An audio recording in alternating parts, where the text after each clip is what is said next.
you have to beg, right? Or either pay for it by time, right? Beg, if you want free, beg, WWIN, whatever, but now it's wide open. So we were talking about that. Some years ago on our radio, we talked what we do now. But you're from Chicago. I was born in Chicago. Yeah. Born in Chicago. Tell them the story you were talking about. Well, so I was born in Chicago, and we moved here when I was young. So I didn't spend too much time in Chicago. My family moved here when I was 6 years old. But when I got into the music scene, one of the big meetings each year was the New Music Seminar in New York, which, I saw you there many times. But every year, the whole new music community, it was called the New Music Seminar because, in the aftermath of disco, came dance music, hip hop, punk rock, new wave, all that. And all those people would come together once a year in New York City for the New Music Seminar. And at one of them, I met the Chicago DJs, a couple of them who were part of a group known as the Hot Mix Five. And they were well known. Chicago, what I noticed was that from talking to them, they were playing the same music we were playing here. The difference is that they had their FM radio station behind them, supporting them, WBMX. And we did not have that here in Baltimore. V103 did not play our music. No. And they didn't really have an appetite for playing our music. Despite how many times we told them how good it was, how dope it was, it's rocking, this is gonna be the next thing, they wouldn't play. They still won't play, yeah. Well, they're gone now, and I guess there's a reason why, because they were behind the curve. They could have been in front of the curve, but they would have listened to it. They were behind like the curve. ELS and Hot Mix 5, all of them stations were breaking ground. Yep. Breaking ground. Yep. But if you go 45 minutes down the road to DC, there were, count, you had OK 100, you had WKYS, you had WPGC, and you had WHUR. You have 4 FM stations. We only have one here, and their station down there that I'll say was the most groundbreaking was probably WPGC, where Charles Dixon was able to make his way on and do a mix show in there. And what did he tell us at the award show? The ratings went through the roof when they allowed him to mix. Yeah, when they allowed, but they allowed him to mix on Saturday night. They wouldn't do that for us here in Baltimore. And I will say this, I also got a shout out. I don't know if you remember, but at WHUR, Linda Reynolds, every day, 12 noon, they let her do, I don't think it was mixed, but it was the same songs that we were playing, which they were not songs in rotation. They were not songs in the regular radio rotation, but they were dance records, the same ones that we were playing, just for an hour from 12 to 1, Linda Reynolds on WHUR. Wow. So, yep. So right down, I went to Howard. So, I was listening to WHUR, but right down the road, 45 minutes down the road, world of difference. Well, see, so for people that don't know how radio was working then, you have a program director and he tells you what you can play and what you can't play. And so therefore you have to look at a list like spades. You got what you got in your hand. Right. You don't even play what you got in your hands. Right. Where the new people were taking chances and was worrying about how we're gonna pay royalties or something like this for a black station, but only else was listening to. Yeah. So it's still kind of like that today. So if you hear Beyonce every 20 minutes, it's not an accident. It's a reason. Yeah. Right. So that's why. And payola is illegal. It's a federal crime. Many people went to jail for payola. Many. Right. It's a federal crime.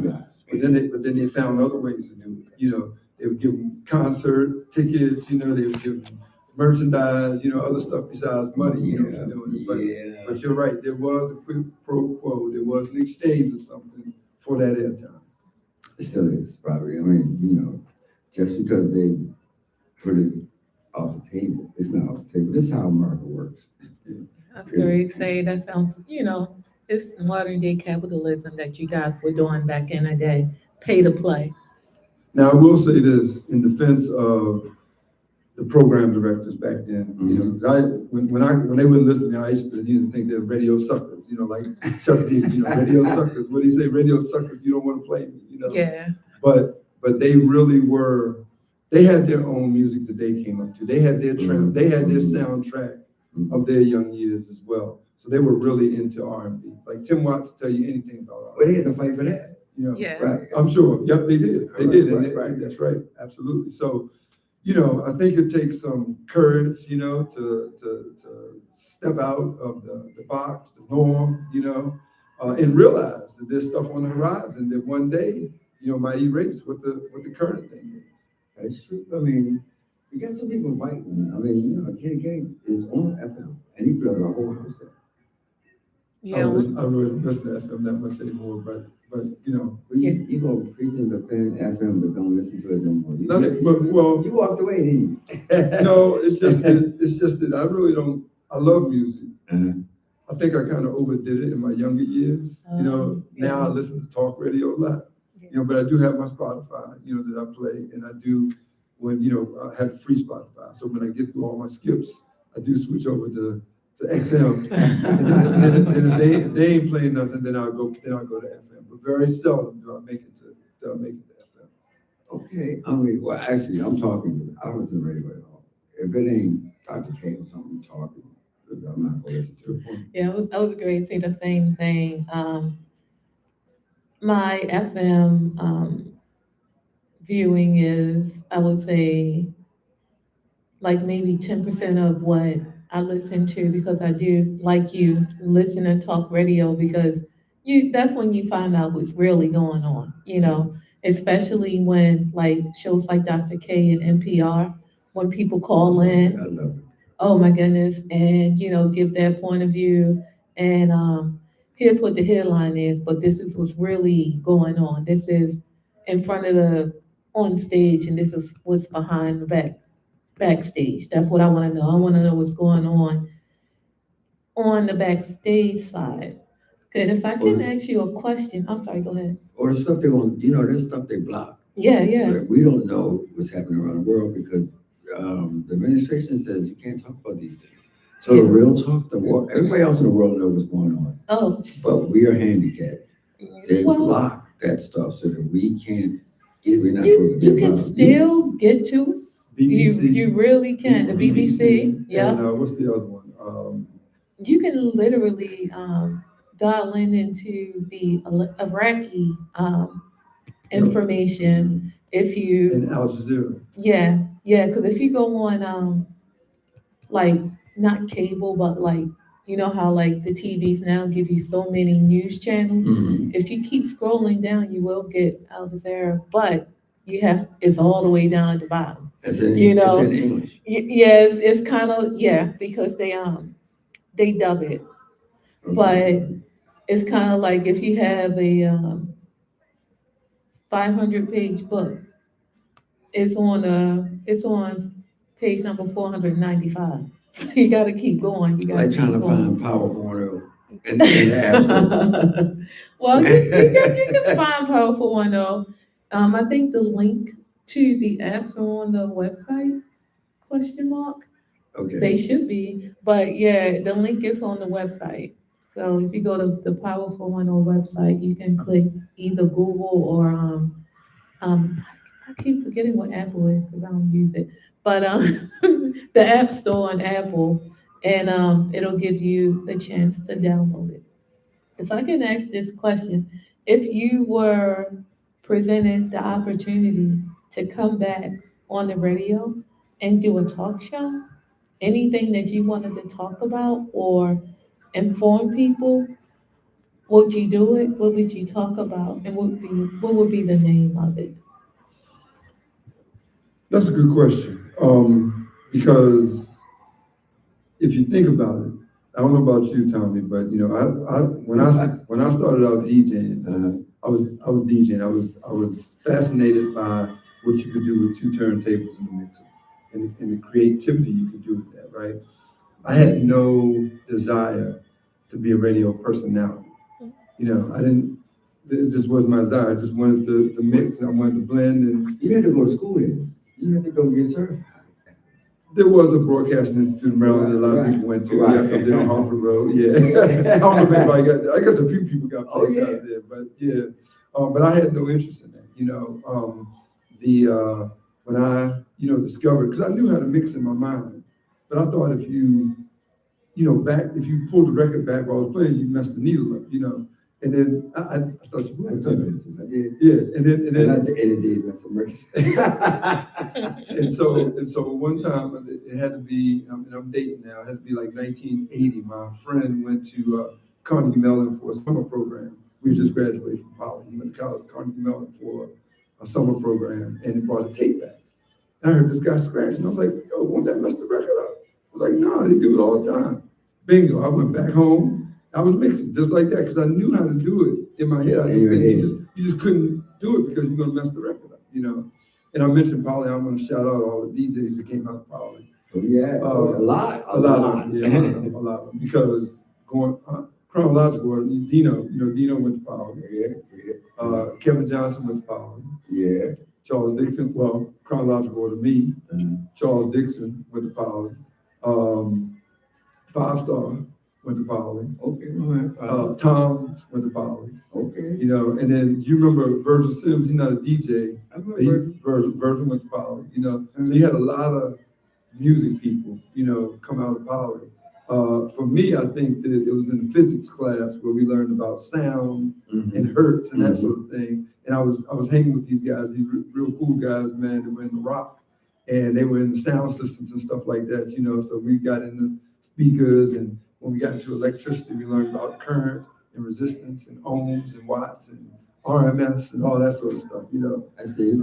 So, yeah. So I think it's a good relationship. It was important. It was the foundation. Yep, it was important. But so I never answered your question, but this is what I will say that something that I thought, and I don't know if anybody has done this yet, but preserve the mixing, right? Never stop the music, always mix, but make it so, while you're mixing, when the break comes, that's when the talking happens, and then that's an argument, right? A big argument. The MCs sometimes don't know. They don't know when to stop. They Yeah. start talking Yeah. one time. Right. Exactly. and then when the vocals come back, be quiet, There's another break coming. There's a break coming. Just wait for it. I'll make one. When I notice that they dying to do something, I'll make one.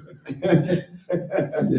So I think if I had to do it over again, well, if I had a say, because I'm out of the business, I don't have to say now. But if I had a say, I think that's what I would push for. That way you can enjoy both. I didn't have any interest in being a personality, but clearly there is a place for personalities. Right. But like you said, Tommy, they step on it sometimes. Well, a lot of people think this new MC thing is new, but back in the older days, around my parents and stuff, it wasn't uncommon to sing happy birthday and go and talking, but it never was on top of music. It wasn't. As a matter of fact, I've been on Dallas where they would talk and stop the music and have dance contests. Yeah, I won one. Well, I got to speak on that too, and my man Rags would kill me if I didn't talk about this, but our claim to fame was something that started out as Fresh Friday, which was college night at Odell's college night, $5. $5. Okay. College night. And it was going pretty good, but we needed something to kick it off. So I was at a new music seminar, and I was at the Palladium. I was when the Palladium first opened up. And you remember the layout of the Palladium? In New York. The Palladium in New York, yes. You remember the layout of the Palladium? They had the subwoofers they took up a lot of space, and you could dance on top of the subwoofers.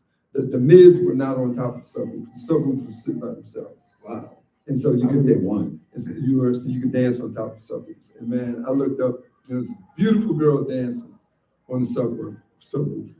And the song Fly Girl was playing, Oh, and, I remember. And they said she works the coat check, Well, I didn't talk to her, so I was nobody, I didn't really talk to her, but I found out she was Tracy Camille Johns that played in She's Gotta Have It. Remember Spike Lee? She's Gotta Have It, yeah. But when I came back home from the music seminar, they they hired me, the cheerleaders hired me to do a party. And when I was DJing the party, they said, Stop the Music, we're gonna have a fly girl contest, right? And all the cheerleaders did was get up there and shake. So we needed a little shot in the arm for our Fresh Friday. So when I got back to Baltimore, I said, we're gonna make Fridays the fly girl contest. And that turned out to be what the rest is history. Can we say what that? The rest is, because a lot of people don't know, Odell's went through several phases. It did. It wasn't just like one long run. Correct. Which one's your favorite one? Oh man, 77. The old Odell's, yeah. So with the globes that actually work. That's right. So, so what song was playing when you first walked in? I don't remember. I was smoked up and Annie Green Spring, so like and nervous. Okay, so you remember the song was playing. What was the jam that night? I don't remember that. It sounded like it wasn't an epiphany, but when I finally got in there, I was like, wait a minute, this is my tribe. I mean, actually, like that feeling, like, you know what, I'm home. Because the energy was incredible and the music wasn't what I heard on the radio at all. And that was what year? That was like 77, you said something like that? Yeah, okay. I got kicked out of Morgan for getting my degree in Odell's. I have a similar story. So when I walked in the door, and look, here's the thing, you got the long line to get in, you got Jackie at the door. Did you see Jackie just retired from St. Agnes? Jackie was a surgeon, a nurse at St. Agnes. I just saw the other day on the news, he just retired from St. Agnes Hospital. Yep. So you got the long line to get in. You got Jackie at the door who will turn. You will not be in if she said one word, membership. The second word. Yeah, one word. Karate. That's all you have to say. Karate. put you right out, membership. So I passed all that, and when I walked in the door, I never will forget. I saw this girl who, when I was introduced to her, my man was like, "Yeah, let me introduce you. She's the finest girl in Baltimore." And she was fine, but she was in the party. She was in the lobby, in the outfit. And so I walked in, and so the scene is like amazing, like mind blowing, right? She want to be cool and act like, "Oh yeah, I've seen this before," but you ain't seen it before, She want to act like you've seen it before, And the song that was playing was "Snapshot." Remember "Snapshot" by Slade? That was the song that was playing.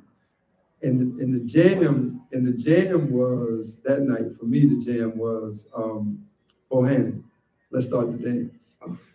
For a long time, Bohannon was the jam. Yep. You remember that? Oh yeah, I never will forget it. I was going there, and before I couldn't get in there, I was going to Capri. Because you couldn't get on there, just went around the corner to Capri. I never knew about You Capri. never went to Capri? I've been to Gatsby's. My first party I ever gave was at Gatsby's. I was still in high school. I wasn't gonna wear my church clothes again. I think I heard about it, but I didn't know about it. Oh yeah. Capri's. How was it spelled? CAPRI. Okay. I didn't know about it. And then it went to other names. That was some other. What street was it? It went to Legs. Right now where the garage is. Yes, right Literally around the back corner. of Odell's. That was I Oh, think. with like signal and all that. Yeah, Okay. yeah, Capri. it was, That was yeah. Capri. Okay. Yeah. Right. I think that's Lafayette, right there. Lafayette, Yeah, that's Lafayette, Lafayette. But so at 16, 17, with no hair, I still don't have it. So Jackie and Brent told knits and stuff trying to get in. Jackie was just go in and no. So one time I went there, I was in school, right? It was Thanksgiving. Thanksgiving's a big night, right? I came home, I only came home for dinner, right? I had planned on going out. I only came home for dinner. So I had jeans, and I had a washed out hoodie, red hoodie, but my cousins were here and they wanted to go out. I said, we got to go to Odell's, So they was dressed. All I had on was my jeans and my docksiders and my hoodie, And so I said, y'all go first because I don't think I'm getting in, So they went, they got in, and I got to the window. She said, membership, right? I turned around. She said, no, not you, him, or whoever. It was somebody else. I don't know who. What? Okay. I'm roll right on in. That's why I love Jackie Brock to this day, man. She always showed me love. Is she remember that stuff? Probably not. Probably. I mean, how many people just came past her, man? You know what I mean? You're 6 what? Right. Well, 6'5". Yeah, it's gonna be hard to get you. but if you ever meet her, so she got the reputation for turning people away. If you ever meet her, sweetest woman you ever want. Oh, well, years ago, I mean, real short, because you're a great storyteller. When I finally got in, I had somebody tell me, said, you got a Monday night, but it's a gay night. And they said, but if you go on a Monday night and she see you coming on a Monday night, she'll let you in on a Thursday or something, like, which was mature. Yeah, Thursday night, I think might have been ladies' night. Right. Yeah. But that version of Odell's, man, wasn't nothing like that, man. I even think the sound was better because of the way it was laid out, going straight back. Oh, and look, the upstairs back then was even rocking. Yeah, even upstairs. That's what Kevin was playing, right? Well, the night that Mookie was playing, the nights I went, Mookie would play. No, you know what? John. John was later. John was in the new Odell. Right, John was in the new Odell. But I remember Mookie playing upstairs. But Mookie used to play downstairs. See, I just added this song to my Spotify. You remember Wordy Rapping Hood? Yeah. Tom Club. Yeah. They used to rock that, man. I was rocking that on the way. So y'all hear this. This club, if you listen to somewhere different, this club was a underground club when the time we didn't have underground clubs. You know what I mean? We had after hours speakeasy, but not where they played music and non-stop. So when you went in there, you never saw a DJ mix records. And you could look right at Wayne, you could see what he was doing, or anybody in that booth, and watch them do this technique called mixing. And don't forget the meters from the amps right behind. Right behind. What kind of amps were those? They weren't Macintosh. They were I forget the name of it. It'll come to me in a minute. But they had the LEDs. Well, it was Richard Long. It was a Richard Long system. Right. Yeah, it was a Richard Long system. So, but I forget who the amps were made by. But they had the LEDs. Yeah. And they went to the red too. They used to go to the red. Yeah. When they turned that one down, you went home with a ring here. Yeah. And you can feel it in your chest too. I can see it in my head and dust on that wall. So what we're talking about is it was a long straight line that you could go. So you came in the front and you had to hug the wall because it's crowded in there. And the dance floor was sunken. So that's the thing that the new Odells didn't have, the sunken dance floor. Right. And you had to not fall in what we call the pits. The where you sit, right? Yeah, where you sit, right. The seats were right, they were built in. When they black out, you just better stop moving. Because you'll be in somebody's lap many times. Yeah. But so I'm gonna tell you another club, man, that you've been to the clubhouse before in DC. Yeah. So me and Rags did Odell's. We had Friday nights. And it got to a point where we could have any night we wanted because we knew they knew we could bring people in. Mm-hmm. But me and my frat brother, Todd Johnson, remember me and Todd had you over at Tracks to play for us one time. The Battle of DC? Is it the I Battle? don't think so. I think it was a homecoming party or something like that. But you DJ'd for us at Tracks. I think with Sam Bird. Yeah, okay. Yeah. So me and Todd started, what was it called? It wasn't called Fresh Fridays, it was called something else, but at the clubhouse, because that's where all the Howard University students went on Friday night. Mm-hmm. And on one side, you had Sam Burns playing club music, house music. And on the other side, you had Mandrill Harris playing hip hop. With a mixer with no fader. And he was cutting his ass off. Where he had those speakers? He just didn't with a headphone. You mean without a mixer? No, he had a mixer, but it was all knobs. It was a range with all the knobs. He had no crossfader.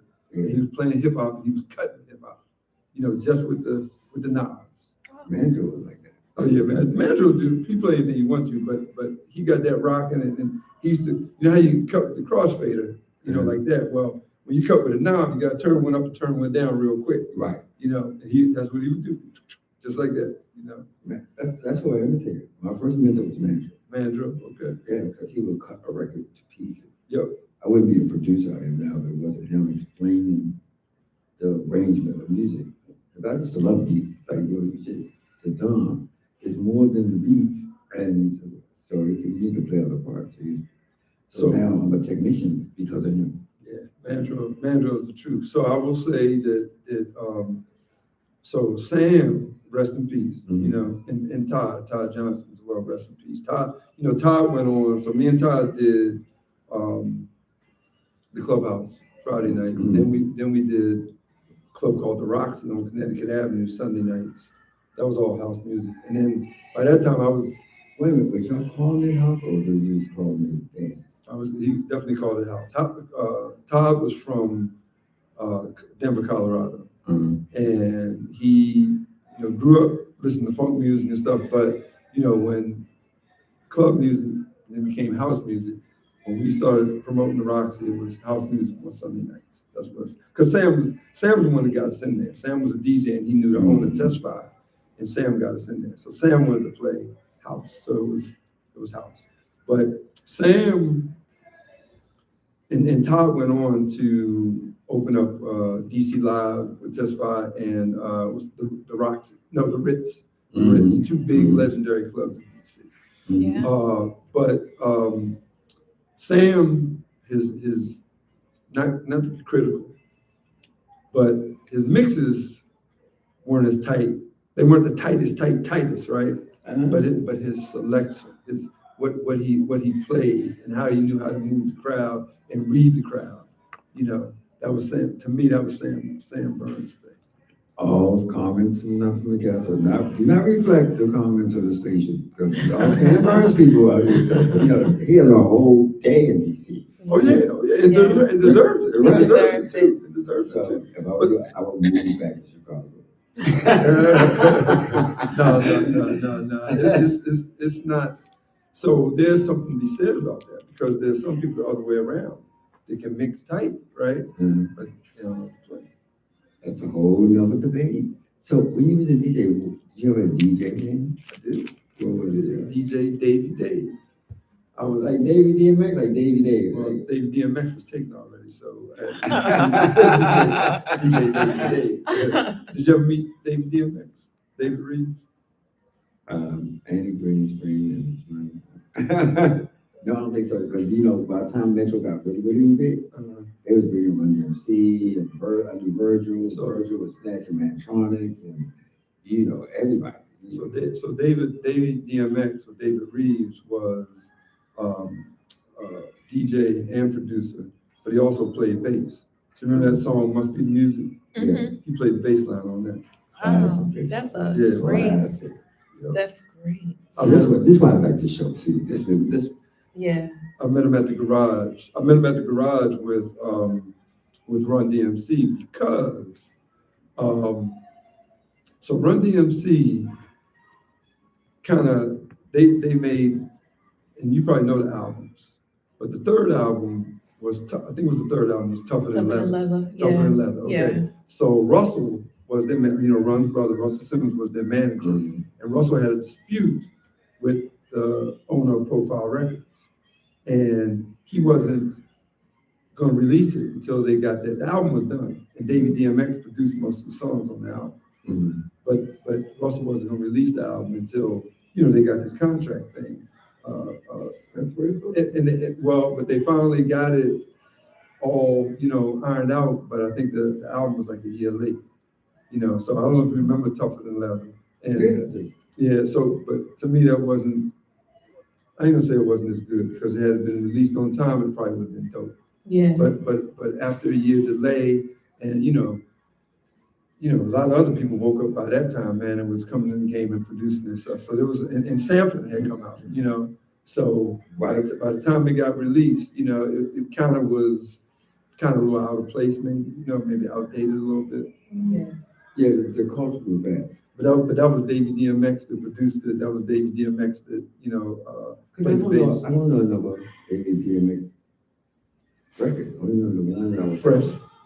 What's it called? Fresh, something like that. Fresh. He's the one that did Have You Seen Daisy? That song, Haven't I You Seen think he did that as well, but that wasn't the Yeah. hit. The one Tom he's talking about, it was a hit. Well, And it wasn't, I don't think it was any rap lyrics on it. It was just, No, it just wasn't. Yeah, scratch it just in. said, so Yeah. why is it fresh? Yeah. So why is it fresh? Yeah. What fresh?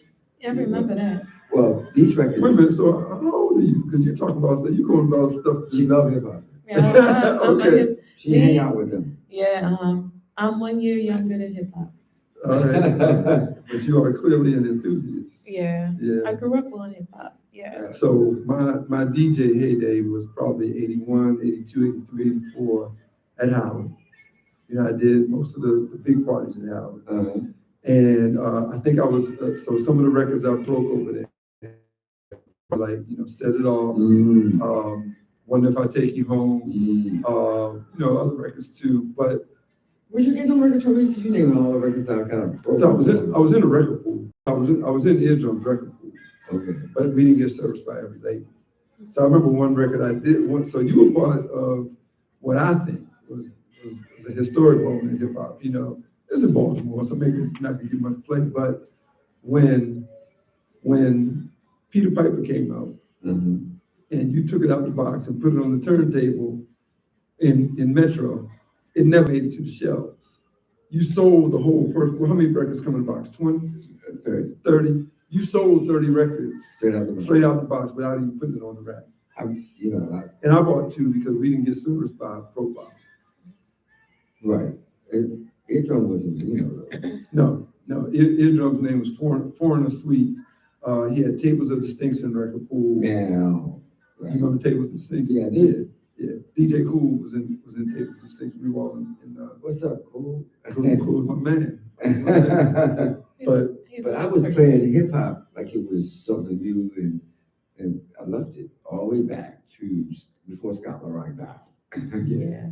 I remember that day. When Scott LaRock Right. Yep. But you probably remember better than me. I mean, me and Andy were inspired. Well, so you mentioned Scott LaRock. So that was 1987. That was, he died on All Means Necessary. When KRS-One had the Malcolm X album cover. That's the same year he died. Well, that was All Means, by any means necessary. Well, I thought it was Criminal Minded. I thought it was Criminal Minded. What I was going to say was 1987. It could have been 1987, and you know that was the first hip hop murder that I know of. Yeah, it was. And that year you had, because remember you didn't have a lot of hip hop albums yet, right? That's true. But that year you had Criminal Minded, Straight Out the Jungle, and Paid in Full. That's the song that came out with their album too. The one that was Sally Walks was that same year. Was it? I think so. That name of that album was, I know the name. But that wasn't as big as the ones. It wasn't right. It wasn't as big. Those three were like groundbreaking. And boxes. Yes.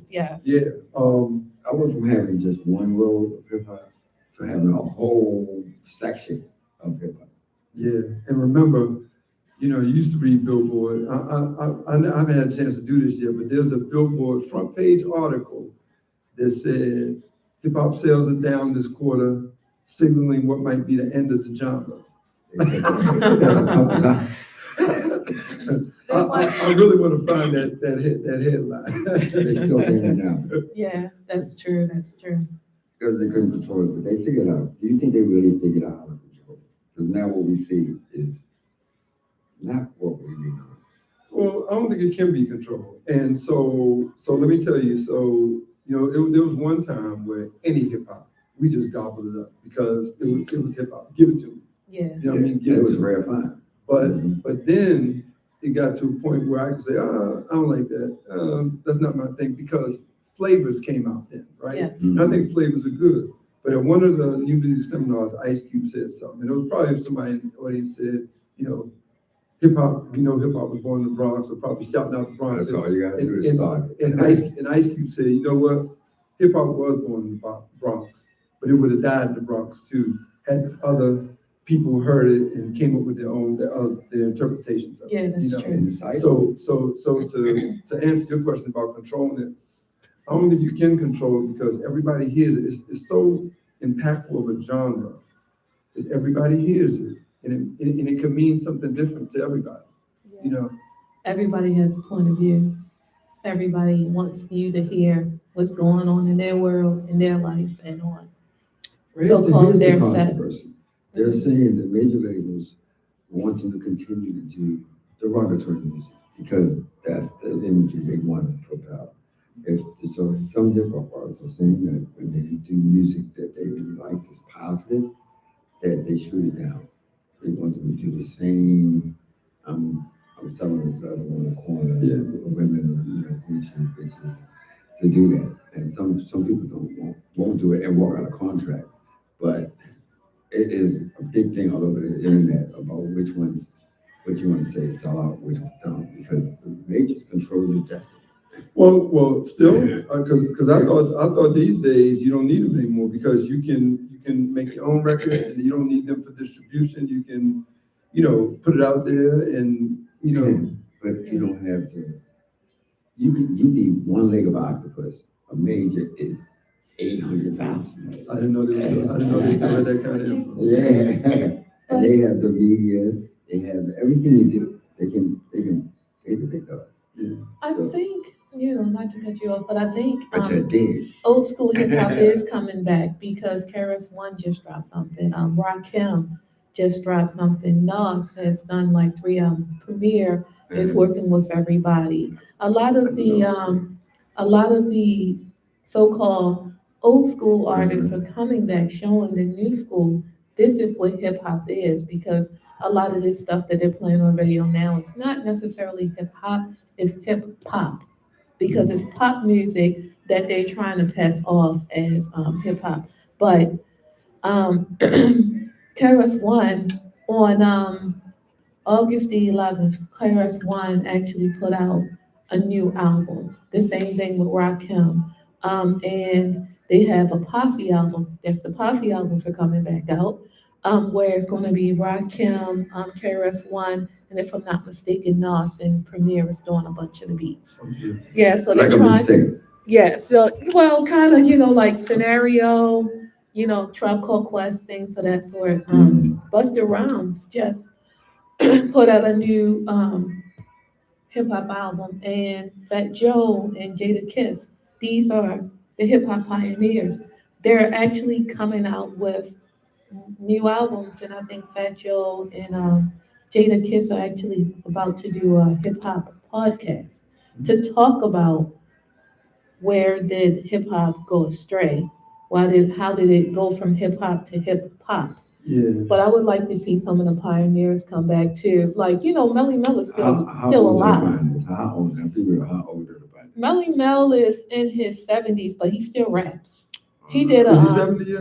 I think he's like 69 or 70. He's close. Yeah, he's a few real years older close. than me. He's a few years older than me. Yeah. Yeah, and he actually did a cameo on I think whose album was it? It's a newer album. He did like a cameo. He probably like dropped maybe a bar or two, but they're I love trying. But they're I'm not trying to saying bring they it shouldn't. back. But every generation had their own sound. So they have their own people. So they're gonna do well with the people that was actually following them since they were. Mhm. You kind of grow up with the same people. They get older with you. Like me, the people that I started a house with, they out there with walkers and rheumatoid arthritis and stuff. They still, Yeah. but they stick with you through Yeah. the whole thing. And then new people come in and they seldom do they understand each other. You know what I mean? Like, I don't doubt if the whole old school like trap or mumble rap or speed rap Drill. or Drill. Yeah, the drill right. rap. Yeah. But- None of it probably because it's not they made out the same effort that theirs was. But I think that's where the versus battles are coming into part because they are actually putting the older hip hop artists on a platform where the young people can see it. Like the Game, even though he isn't the best rapper, but he is West Coast. they put him against a newer, like, drill rapper the last time, I think like maybe 2 weeks on Versus. And I hate to say it, the game was better than him, but he took him under his wing Tracy, and was like, opinions and. no, he won. No, it has nothing to do with opinions. They actually vote on Oh, Versus. versus, Yeah, and he won, but he took him under his wing. And seeing as though you had someone in their 20s and in game, I think it's in his 40s or something like that, it opened that newer generation to game. I'm not saying that he had really good music, So what, but my he house opened it audience, up. forgive Tracy, she's gone deep into hip hop. And I see the numbers go up and down. And she goes all, and she actually hangs with these people. Well, I was gonna say one thing, what about Pastor Mike? Yeah, Pastor Pastor Mike Mike is did. big too. Yeah, it's big too. So, yeah, and I have no idea where that guy came from, but during the pandemic, he brought him out, hip hop and old school R&B. Yeah, but to bring it back to the club, the house, Tommy, so when I was DJing. No, don't do that, don't do that. You ain't got to do nothing with this old man, go ahead and keep on. Well, so at Howard, when you went back to school each semester, they used to have something called the President's Picnic, right? And that was the outside party on the law school campus. And it was an outside party, just bringing everybody together, before classes start. Now, they canceled it many years ago because they said it sent the wrong message, What was the wrong message? Because this is a party school, which is why I went there, because it was a party school. That's why Puffy went there too. It was a party school. Well, they canceled about 10 years ago, right? But I DJ'd 2 of them. And I remember it was broad daylight, it's in the middle of the day, and I remember moving from my hip hop and go-go, because we're in DC, so I had to play a little bit of go-go. Yeah, right.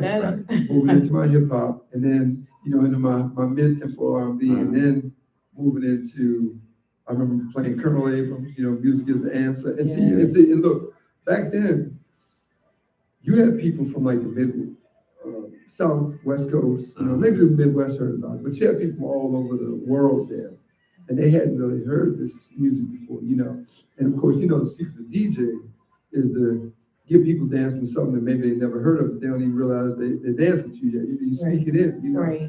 And so I remember rocking Colonel Abrams, Music is the Answer. And the reason why I thought that was so significant is because, to me, club music, we talked about our experience that was before. To me, club music, it was better in the club, because of all the other stuff you had going on in the club, But here we are at a picnic outside in the daytime, not late at night, 2:00 in the afternoon, in a picnic, and I'm rocking club music. It's done all the time now. I know that. I know it's done all the time now. But back then, not so much. It was the nighttime thing, right? But certain records, like Settle Off, so like this, kind of eased it. Because I remember watching the numbers drop, go up. Where I wasn't selling as much Velvet DeVoe, but I'm selling boxes of Set It Off. I'm selling boxes of hip hop bebop. I'm selling this whole new thing that people are craving. It's not even on the radio. Right. In Baltimore, So I guess, like we were saying earlier, the underground scene here in Baltimore, like in Detroit, I noticed they was vibing despite the stuff that they went through, gentrification, and they still going through. Yeah. Like us. You got more DJs, more producers, more dancers, more everything in Baltimore comparatively to bigger places. Why? Because they keep trying to hold us down, and that's when we do it the best. When we're trying to escape. Yeah, that's a good point. And people moved here because of Odell's. I can imagine. You never got a chance. I went to the Sean Marshall Odell's, and I knew I did not belong. I was too preppy. But I used to hang out at I hate to say this, I used to hang in Godfrey's when I was on my 13th birthday. I was inside of Godfrey's. Okay. But my cousin Aggie's boyfriend owned Godfrey's. So You were saying. yeah, and I had to stay back and help them sweep the floor. Okay. So I've seen a lot of That was people. your payment. Yeah, I've seen a lot of people just roll down those steps. Cause Godfrey's steps, was gas fees, so you had to go all the way up the steps to get to Godfrey's. And for some reason, Well, they were, Godfrey's was down the street. Man. yeah, it was like Gas- literally Gatsby's- around the corner, right? Well, no, but Gatsby's was around the corner too. Mhm. But Godfrey's was down the street from Gatsby's. Yeah, But Gatsby's had it upstairs as well. Right. But yeah, Godfrey's didn't have it downstairs. Godfrey's, if I remember right, you had to go upstairs. yeah, you had to go upstairs, so it's like, so imagine gas fees, right? And you, that long stretch of steps. Yep. It was just like that in Godfrey's, and some people would like miss that last Yeah. step Yeah. and then end up rolling. Yeah, I've seen so Godfrey- many that was a famous Stacey ball- Adams famous come ball, down. famous ball, Yeah, famous ball. yeah, famous. I had so many years, you had to dress up going and just see somebody rolling down the steps, and they got on all white, and then Stacey Adams coming down after them. It was funny, but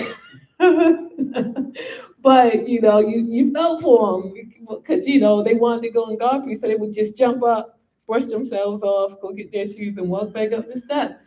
And the Stacey Adams were really pointy, and you trying to go up them steps. That last, oh my goodness.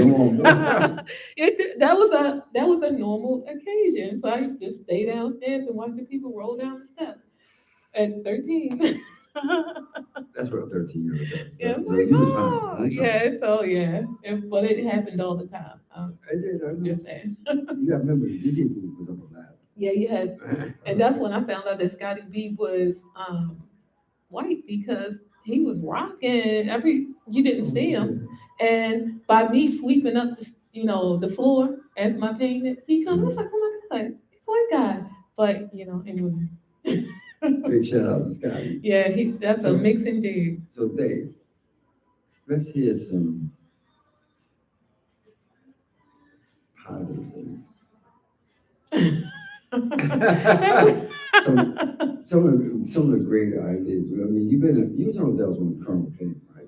Colonel was there. Yep. Yeah. So, Good night. I mean, like for me, it's the beach parties. It's like I probably never been go to another beach party ever because it was off the chain. So I wasn't at every party at Odell's because I was supposed to be studying. I was supposed to be in school in Howard. So I wasn't at every party at Odell's. But I heard about the beach party where I actually brought in sand. But I wasn't there. So I can't talk about the beach Okay. party. But there was definitely some experiences there, some legendary times, I mean, for you. Well, so the remember I was in college back then. Mhm. So the Friday after Thanksgiving was always a big night. Big Because night. Friday night was college night. So the Friday after Not Thanksgiving- Christmas, but Thanksgiving. Friday after Thanksgiving was always a big night. Always a big night. So I'm in a fraternity. I'm in Kappa Alpha Psi. Okay. So we would have step shows. So I gave a couple big parties after the step shows at Towson, after the step shows at UMBC, and they were big. Lying around the corner, packed the house. So I used to be involved in setting up for the party, right? But I wasn't dressed. So This I had- is Davey D. no, I was promoting Okay, it. David. I was promoting it, Dave and Rags. Me and Rags were promoting it. Okay, all right. But I would run back home. I lived on Longwood Street back then. My parents lived on Longwood Street back then. I used to run back home and change, then come back, and the party's already started, right? But when you get coming across that bridge on North Avenue where it crosses over the train tracks, Yeah. and you come down, when you get to the top of that bridge, you could see all the way to Odell's. Yep. And I could tell, what kind of night it was gonna be just by looking at the tail lights, in front of the club. Oh. And then as you get closer, you see the line going around the block. I'm like, okay, yeah, it's gonna be a good night. Oh, we almost down to gas. Yes, yep. And nobody complained. You just wait. So later on, I heard that they did it on purpose. Too. Who did what on purpose? That door, it's a New York thing. So the more people stand in line, the more people say, I want to go. So the club would just open up and you still only let 4 or 5 people in at a time. And you got an empty club, but the purpose was so people driving past and say, oh, I'm gonna go. And At least they weren't jacking them up then. Now, when you go to clubs when it's like that, they have a variable price to get in. You know what I Oh, mean? yeah, So, yeah. And then the longer the line is, the more you pay, But at least back then, it was just a long line. We didn't charge anybody anything. Capitalism. So so you moved from DJ To promote. to promoter. Yeah. Did you finish moving? Or was it I finished Howard. Howard? Oh, I finished, but I don't have proof that I finished. I was just waiting for you to say something. I'm not gonna say anything. I was gonna say, I know how you feel. So I consider myself educated, but I can't prove it. I don't have to pay for proof. Let's just put it that way. Yeah. That's all you, okay. Tommy, listen. I'm not touching it. Okay, all right. Because I don't mind saying, my first semester freshman year, I was on 4 academic scholarships. Wow. My first semester freshman year, they didn't tell me I had to keep a 3-point average to maintain the scholarship. I wish they would have told me that. Maybe they did, I just didn't read it, I just didn't listen. But I didn't think I had to go to class. I'm mixing records. This mixing is the greatest thing that ever happened. I'm mixing records. I'm making tapes. Everybody wants the tapes, Like, Yeah. Rock apart. You're like, yeah, that's my degree. And I did the same thing. I never finished one. And then when the grades came out, I was like, okay, wait a minute, you're on academic probation. You got to get off academic probation. Luckily, that was only first semester freshman year, so it wasn't hard to get off, but it wasn't easy either. So, I got back on track.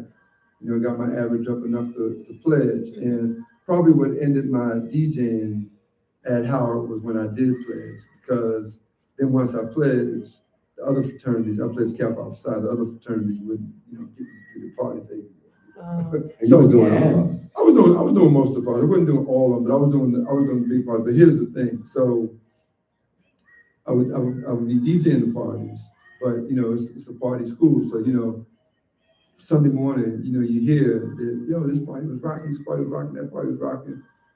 But it wasn't the party I was DJing. The party I was DJing, they paid me for it, so I went for the money, but it wasn't rocking. It wasn't the rocking party. I was rocking. Gotcha. But it wasn't the rock. All the people weren't there. Yeah. Just some of the people, but not all the people. Correct. It has nothing to do with you. And so that's when I said, well, I'm better off promoting. So that's when I started promoting. That's when we started the clubhouse. We went and I never knew that y'all did that. Friday nights. Yeah, Friday nights at the clubhouse. Man, y'all did what I'm with Andre or Rainy? Both. Andre and Rainy both did, yeah. I heard Rainy's sick now.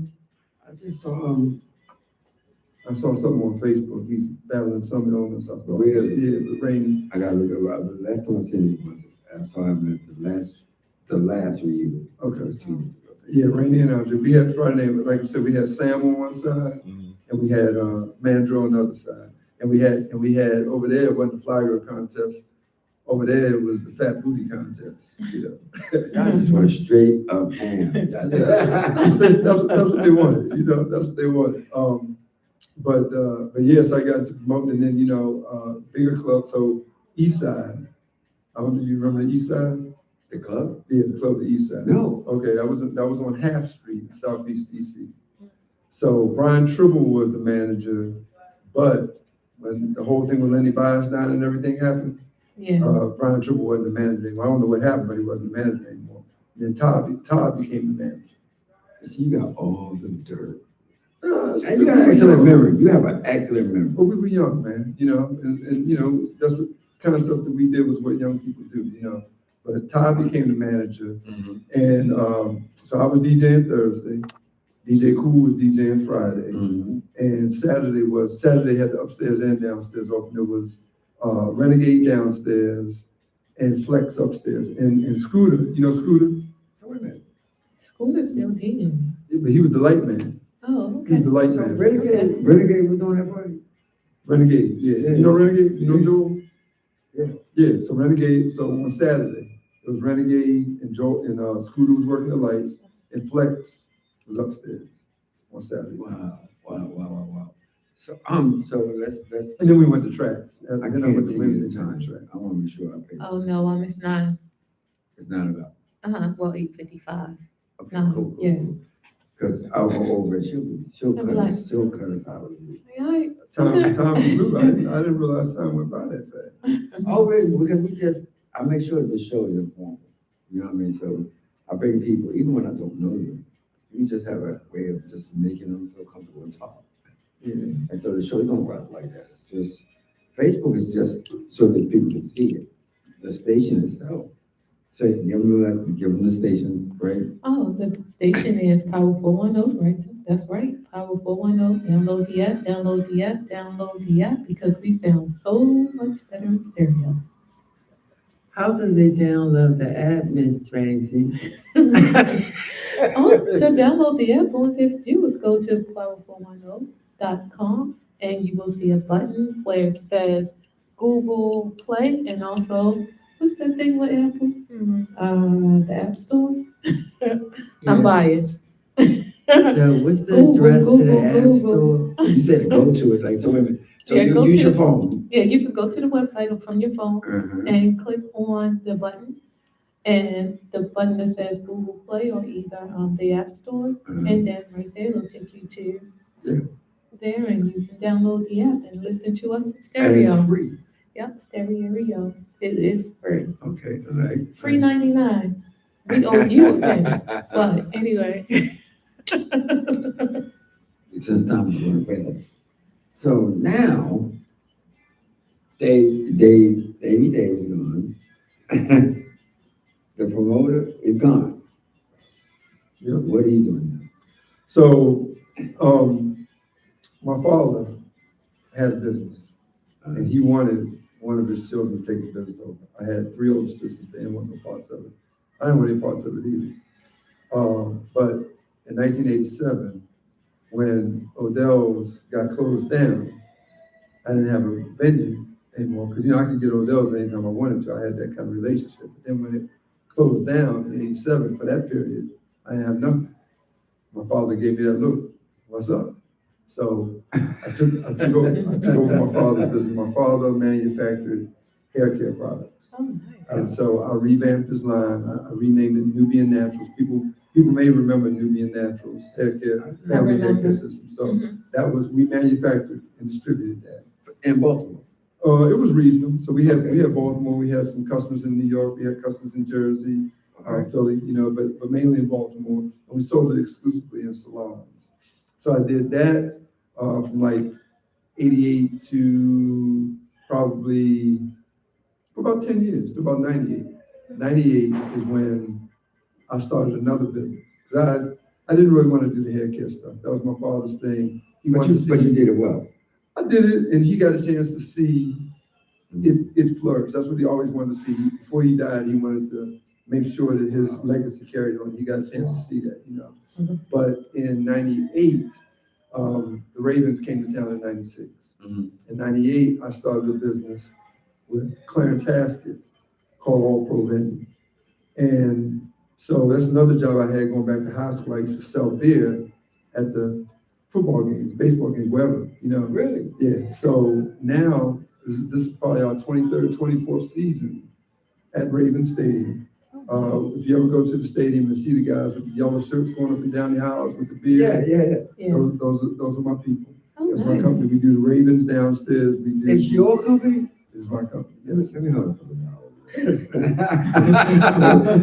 Donate to the station. You Wait a minute, we need commercials. What? heard they just announced Chris Brown and Usher, right?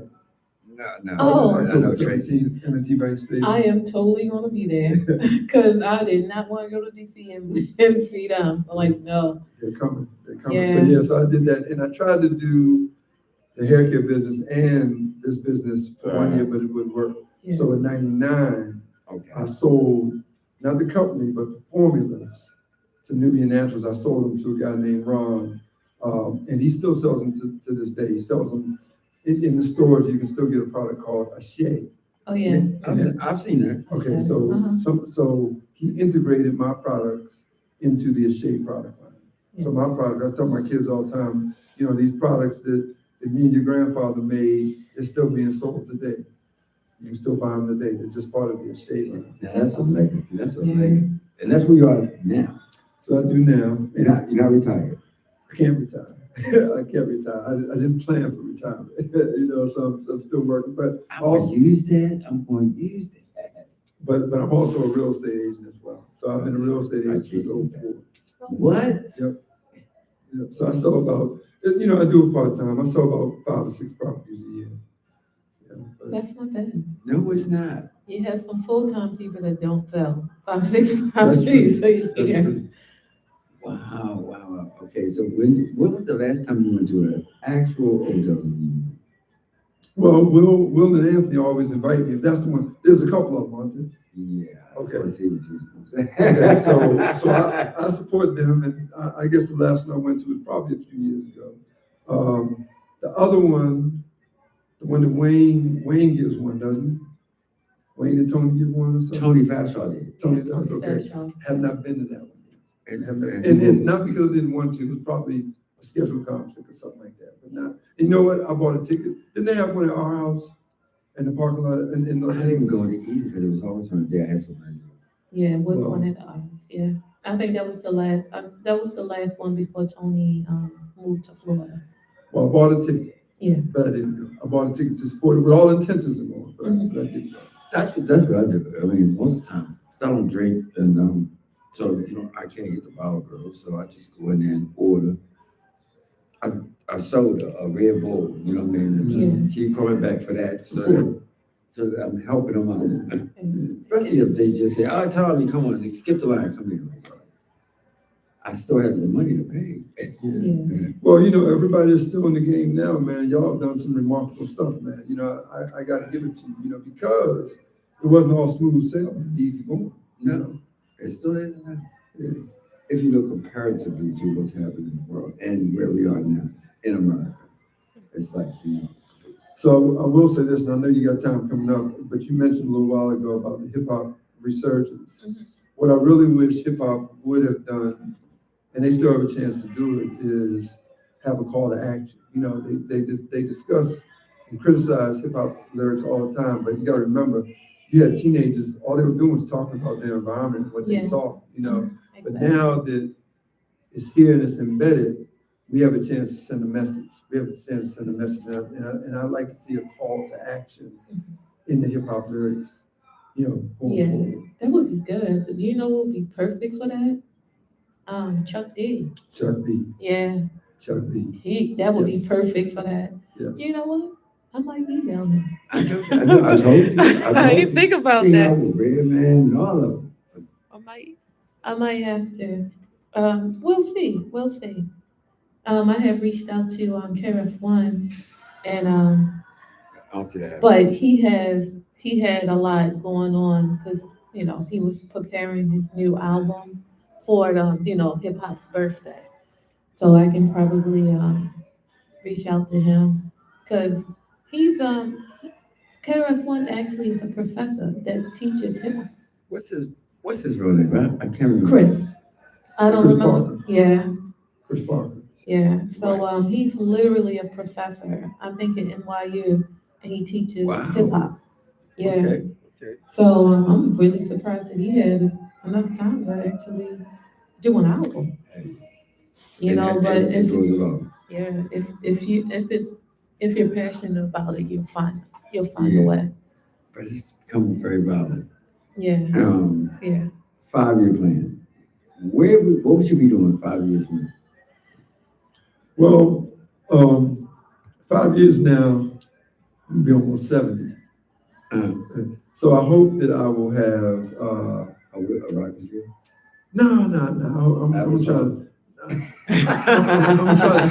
to stay away from that. But I would like to have a home, maybe in Miami, maybe.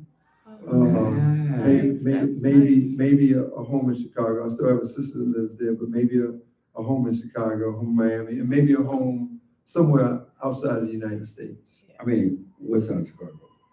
I was on the south side of Chicago. So the last place we lived before we moved out here was 48th and Dorchester, which is Hyde Park, which is where the Obamas lived. So if you ever remember showing the Obamas when they vote, that's the elementary school that I went to. Oh, nice. I only went to kindergarten then. That's the elementary school. You ever go back to Chosen Few? You ever been to Chosen Few? I have not. They just had that a few weeks ago, right? Yeah. I have not. So listen, I got a confession to make. I'm not a house head. I'm not a house head. Yeah. So And that, thank you so much for coming. so I like house music, but I like other types of music as well. No, all house heads do. Yeah. Look, Tracy's a house head and a rap And hip and hop, yeah, and I But love see, I jazz think- music, classical. But I think that's one of the other things that got me out of DJing, because as a DJ, you remember there are times, and this may still happen to you. This still happens to me occasionally, but you hear a record and you can't wait to get to it. You know, you can't wait to start cutting it up. You can't wait to start mixing. well, now everything is digital, so we don't cut. I mean, you I can't. never knew the digital life. I got a Mix Deck Pro at my house. I never touch it, but just for the people who ask me, do I still DJ? I open up the door, it's closed off. I open the doorways and I show it to them. You know, and Why don't sometimes you open it up once you play it? I just never got into the digital See, thing. a lot of people think that I never the had youth are taking Serato. advantage of it, but because your history of music will make you a more prolific DJ. You understand the reason why Give Me the Night or Let the Music Play was a big record, or you understand how come Art of Noise became a big record. Yeah. Correct. But see, Yeah. but see, here's, Moments of Love, that's my favorite. Or beatbox. Yeah. yeah, but see, now y'all are talking about records that I don't know if they would be hits today, because here's what happened. Somewhere around 91, 92, hip hop got slow, Yeah. slow, right? Yeah, 90, 80, 87 beats per minute. Hip hop just got Good. slow, right? It's good. And house was always, around the 120 range, 120, 120 and up range, That right? was one thing. Yeah. 125, okay. And those middle songs that you talk about, I was just listening to one. Remember Searching to Find the One? Unlimited Touch. Yeah, Tommy. Back when I was DJing, man, you could do the whole party by using only 5 record labels. Streetwise, Prelude, Emergency, Soul Soul, Sugar Hill. What am I leaving out? I'm leaving out something. Profile? You said Sleeping Bag, right? I didn't say Sleeping Bag. Sleeping Bag, yep. Sleeping Bag, yep. Right. I think I'm leaving out another one too. Oh, West End. West End. Yeah. West End. You could do a whole party Blue Label. with all those. You can. But you know what? In the early days, we wasn't in the blending. I mean, we were blending. I was in in that was and my out of thing. a record. Oh, that was my thing, man. But we'd have to find tricks. We'd have to go to Masquerade to that door point and go, we'd have to go to those kind of records. So to skip the tempo. From 100 beat per minute to 120. I got So you. Well, we learned how to do it appropriately that the dance floor didn't get the bends. I just missed the one. Set It Off was like 111. Hip Hop Bebop was 116. I just miss all those mid-tempo records. They kind of bridge the two. And so now I see a big gap between house and hip hop. And it is, because here's the other thing with hip hop, besides it slowing down, people, house heads don't care about what kind of car you drive, or whether you got a Yeah, Louis that's Vuitton true. bag, That's true. or whether you're drinking Cristal or Moet or whatever you're drinking now. House people don't care about that. So it kind of the hip hop video kind of divided things as well. Yeah, So that's true. that's kind of, so those kind of things kind of are kind of And House never did the video thing well. It did have videos. They did have videos, But right? they didn't need videos because it was just a hot song. They were gonna like it anyway. Without the video, you're Yeah, not gonna reach new people. yeah, that's true. And that's how hip hop just took off. I- Then you had 106 Park. Yeah, You had 106 and shows Park. that Yeah. kind of just. Yo If we went would to have had Rats. house shows and all this kind of stuff and radio shows, Yeah, house would be. Well, right now, no, I saw a report. It said that house is the biggest genre. In the it world is. now. Yeah, I just saw that. Worldwide. Yeah. Why? Yeah, they dance music took over. I like that guy, Purple Disco Machine. Like You ever listen? Yeah, I do. I like it. It's Swedish, I think. I don't know where he's from. I like him though, man. I like a lot of it. Because like you said, house hits are not one way. So, right now in Baltimore, they kind of neo house. Yeah, So the Yeah. songs are like neo soul music with a beat. So everybody likes it. They kind of relate to it. And I can't take it out there. I can't. Not all night long. yeah. We were going over there. You could hear Martin Circus next to Planet Rock, next to That's right. Emotional Disguise, next A lot of people to don't realize that. That's right. Moody, Yeah. next to Bostitch, next to Heartbeat. State Farm, y'all can't forget Next. State Farm, that was my song. Yeah. Yeah, was that Yaz? Mhm. Yeah. You can hear all this. When the new Odell's opened up, Mhm. Wayne was still playing. He didn't play long, but when the new Odell's opened up after they remodeled it, The $50,000 house. yeah. You know what the jam was the night I was there? Was Just Be Good to Me by the SOS thing. That's down tempo. Way down. That's way tempo. down. Way You down. know? Yep. Yeah, well, like Juicy Fruit, M2 Made was. Yeah, well, that was, Yeah. yeah. You Yeah. can mix that with hip hop. So SOS and Loose Ends just kept it. Yeah, Mm. Remember And- Padlock? Remember, Padlock was a jam too. That Where was you got 107. Yep.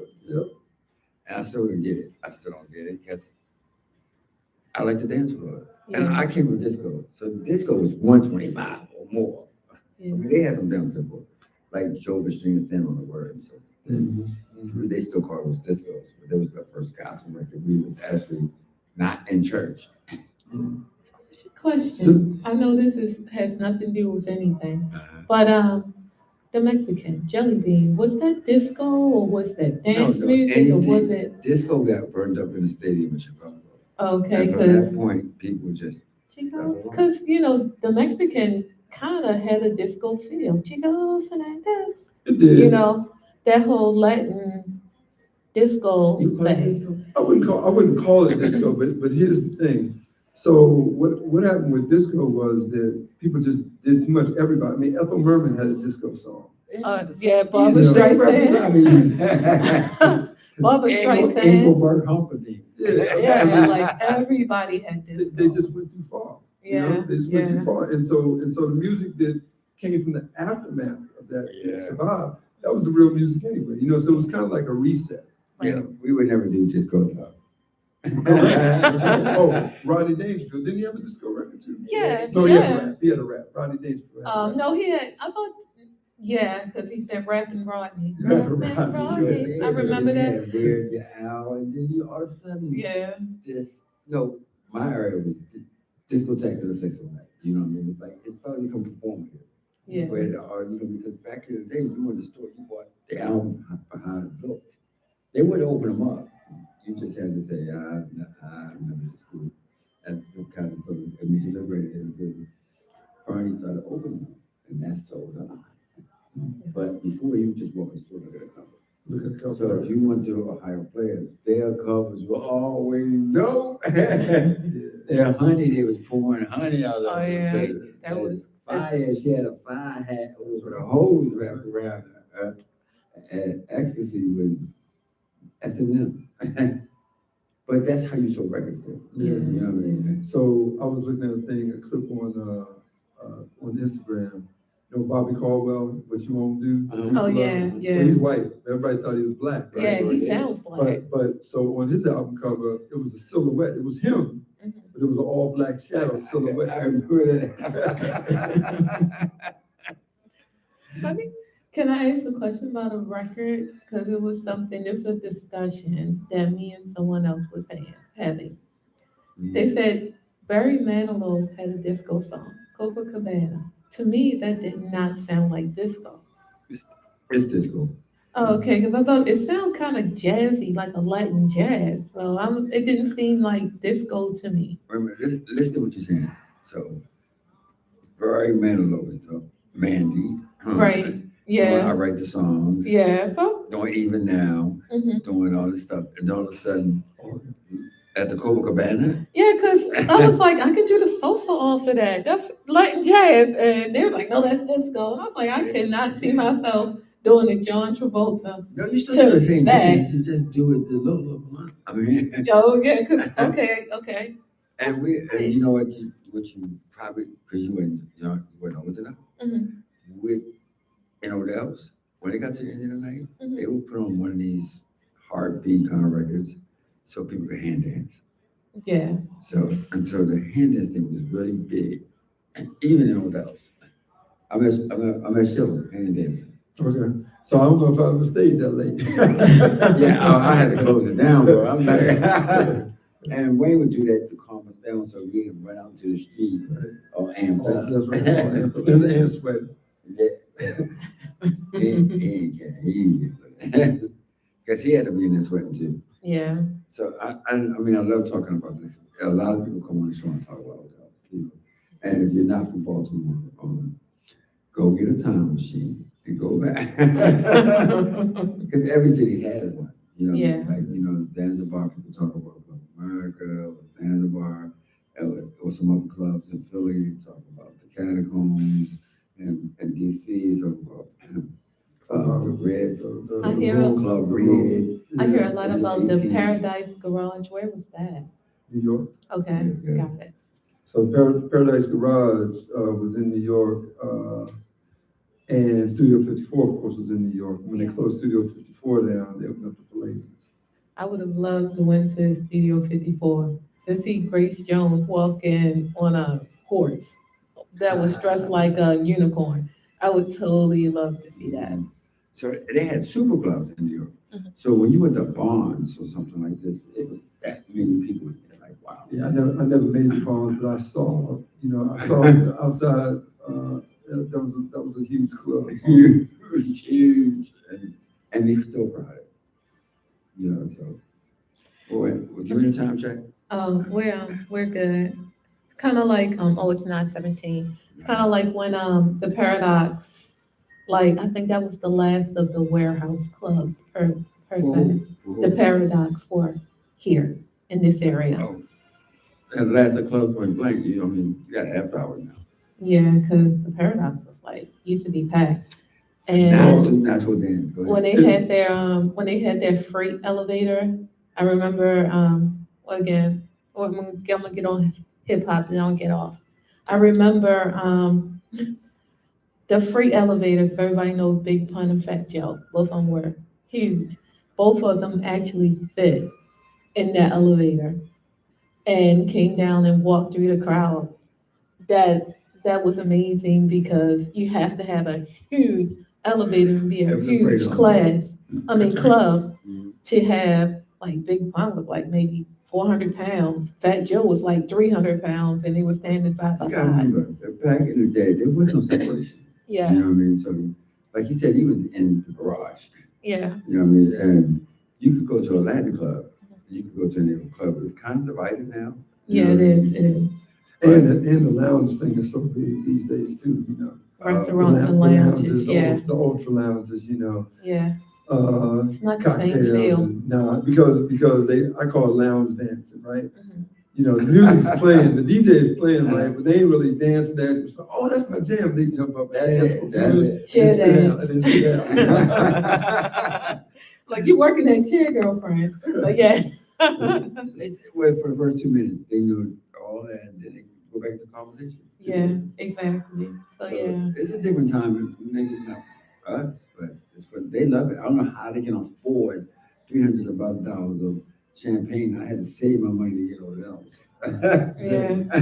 The bottle service. Yeah. And like I said, man, sometimes if the line's long enough, you pay $300 to get in. Yeah, but whatever.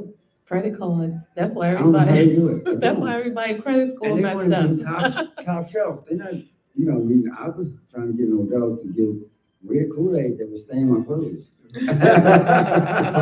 Punch bowl in the back. Right. The fountain in the And back. maybe you're lucky you cut up fruit.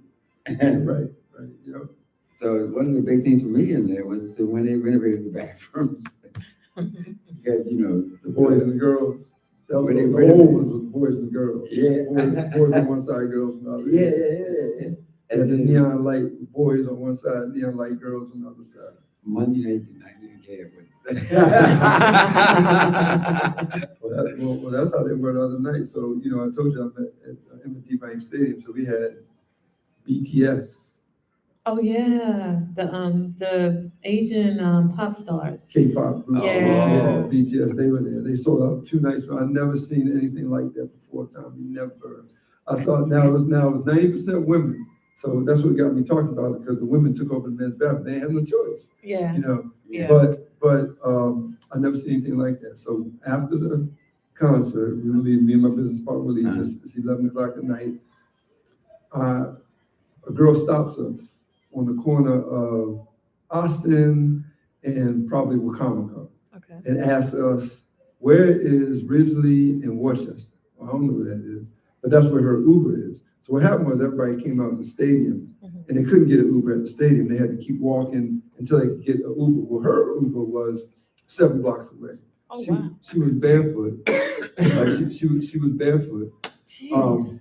And when I told her where her Uber was, she said, that's a 20-minute walk. I said, yeah, it's not close. She's standing there barefoot. I said, where are you trying to go? She said, I'm trying to go to my Airbnb on Culver Street, 212 North Culver. Her Airbnb, basically that's Hilton in Baltimore. Yeah, it was very safe. Wow. I didn't know they had Airbnbs at Hilton Baltimore. Me neither. But that's where her Airbnb was, right? So I said, listen, I said, that's 5 minutes from my house. I said, take a picture of my driver's license, text it to your best friend, tell them I'm taking you to your Airbnb. She was by herself. She came up from Virginia Beach Wow. by herself just to see BTS. Yeah. And you had a lot of stories like that. Oh, look, BTS. so I said, what happened? All the downtown hotels are sold out? They said, yeah. We tried to book a room 2 days after they announced the concert, and all the downtown hotels were sold out. You know how Wow. much money it is? That's a lot. That's why they put them hotels down. Yeah. Yeah. They were full. The They were city full owns those one two. of them. And when you come to Baltimore now, we got these big screens on it trying to imitate New York and stuff. It's really bright. I like that. I like it. It's I like it too. That's It's right. courtesy of Shalonda Stokes, head of the downtown partnership. Oh, yeah? Yep. It's working. I think that was definitely a big improvement. It does like something out of a Terminator movie. No, I'm serious. It's giant screen. Yeah, It was it good at does. night. It was good at does. night. Yeah, but it looks great at night. It looks like Times Square, kind of, sort of, like a mini Times It Square. does. And it's bright. That Yeah. board makes the street bright. Yeah.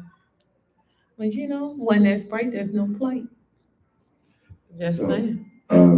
Baltimore is improving now. Yeah. So for her, and look, she told me, I said, 212 North Culver.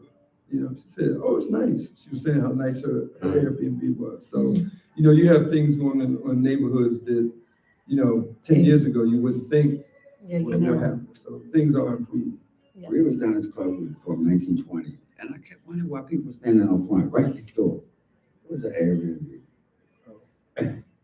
And what the young blacks was doing is one person rented out, and they just used it like a bathroom. They could hang out and stay in the It was next to street. the club.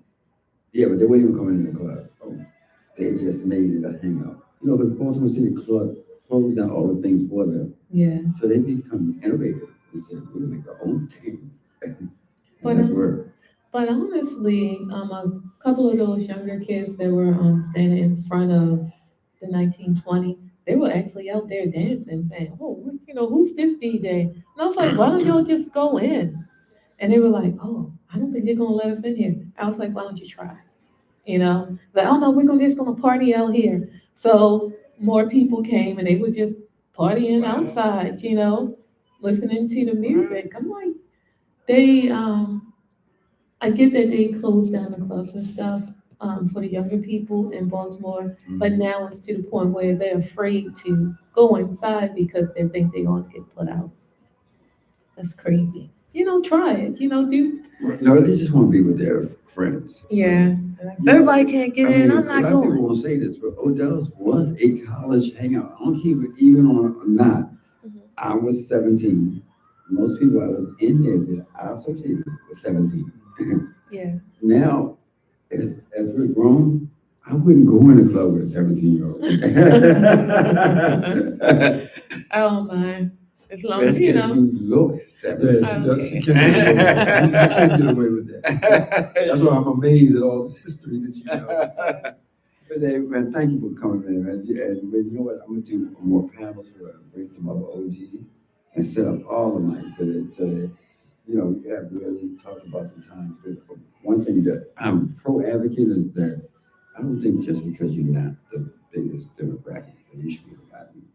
You know what I mean? It's like what you were saying, if what you, I, and even Baby Huey, we kind of shape this thing that is now, you know, so. When Sam used to see me, he used to say, foundation. So, you know, before you have a house, you need a foundation. Right? Yeah, Sam that's true. used to say, foundation. I miss it where I used to work with him in England. Yeah. It's a lot of people we lost, a lot. Yeah. A lot. And we don't mention them much.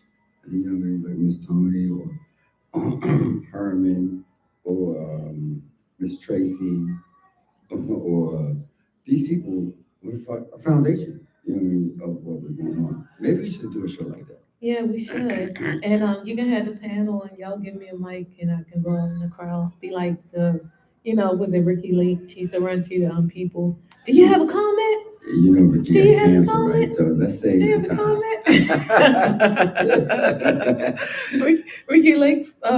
Ricky Lake's show started getting spicy and people started fighting. We ain't gonna fight here. Yeah, people, it took the Jerry Springer turn. I'm like, no, we ain't fighting in here. I'm sorry, y'all. Thank you, my man. And then you want to close this up? Do you have any contact information you want to share with me? Well, if anybody needs to buy or sell a house, they can hit me up. You got to give them information, social media, whatever you want. Well, no, it's just 410properties.com. That's my website. 410, like the area code, 410properties.com. Okay. And they'll get you. Yep. That's a great thing. If you got a website? That's it. Yeah, That's the website. Yeah. Or you got or Instagram is 410properties.com as well. Okay. There you Or go. I'm sorry, 410properties. On Okay. Instagram. Got Not the .com, but Right, just on 410 Instagram. properties, yes, on Instagram, yes. Well, and they're gonna hit you up, man. A lot of people, we keep saying it over. Good time to buy. Good time to buy right now. It is. Yeah. Yeah. Talk about it. What? Yeah. Well, Tell the people. so there are more houses available than there are people that want to buy them. Yeah. So in that instance, the market is tipped a little bit in favor of the buyers. Like all my buyers recently have pretty much gotten most of what they asked for. Not always like that, because there are times where there are more buyers than there are houses. That's Then it's the other way around. Yeah. You know? And now the banks like you to help you? Well, if you're Baltimore City has a lot of incentives. So in terms of financing, you can get a lot of incentives. There's incentives, you can get almost up to like $35,000 in incentives for first-time home buyers in Baltimore City. Especially depending on what area you live in. Certain areas. If you live over there near Carey Street, not too far from the stadium, they're trying to redevelop that, and they can give you up to $30,000 for windows for a home. So Odell, where Odell's is, not talking about Odell's, but it's called the empowerment zone or something. That's an empowerment zone. Yeah. But it's not But necessarily. it got the most abandoned houses on it. It's North Avenue in general. It's not just over there on Odell's. That's North Avenue in general, on the east side and also the west.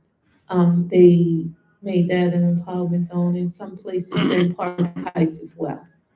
So, but the empowerment zones, you can only get like. Shows like this, would you come back and help Yeah, discern this thing? Absolutely.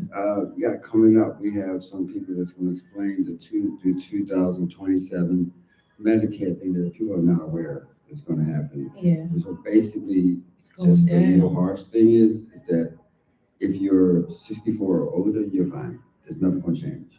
But if you're under 64 or you're 18, where your parents used to do your Medicare, now they have to do it for themselves. That's important. So at 18, something happened to you, you already have to have Well, Medicare. you have to get Rags on that show, because that's what Rags is doing now. Rags Rags is in the healthcare equity space. Yeah, and Definitely. So after we finished promoting, he went to work for Hopkins, and he's worked for just about every healthcare system. He's a consultant, and he's a thought leader in healthcare equities, and I think he'd be a great panelist for that show. Yeah. Share my number.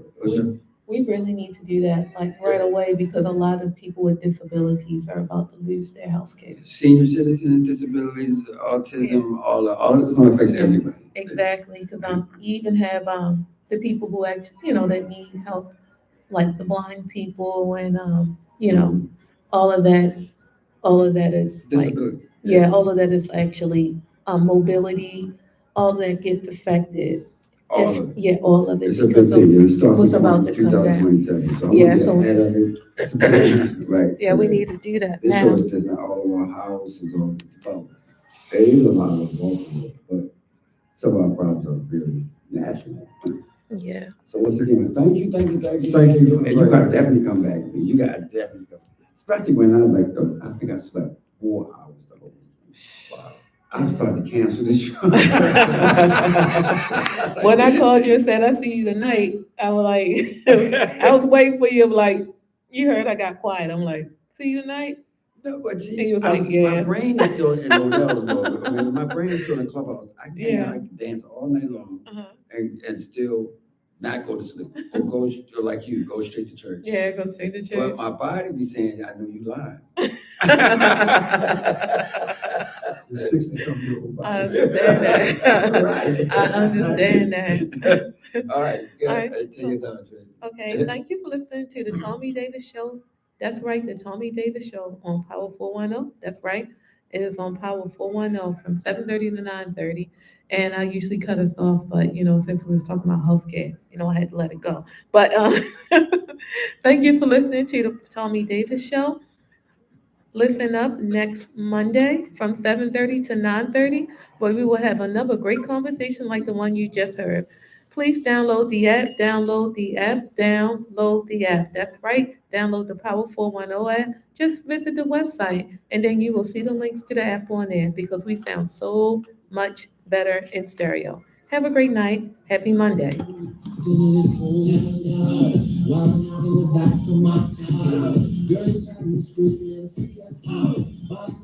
She just turned out to find one. Thank goodness. It's all gone. All right, so he's still recording, so I gotta stop Who? the recording. Are you recorded that show? Yeah, Lance recorded it. He said he pointed at it. I'm like, okay, how do I turn it off? And he was like, I'll be back. And I You was know, like, Miss yeah, Fix right. is right there.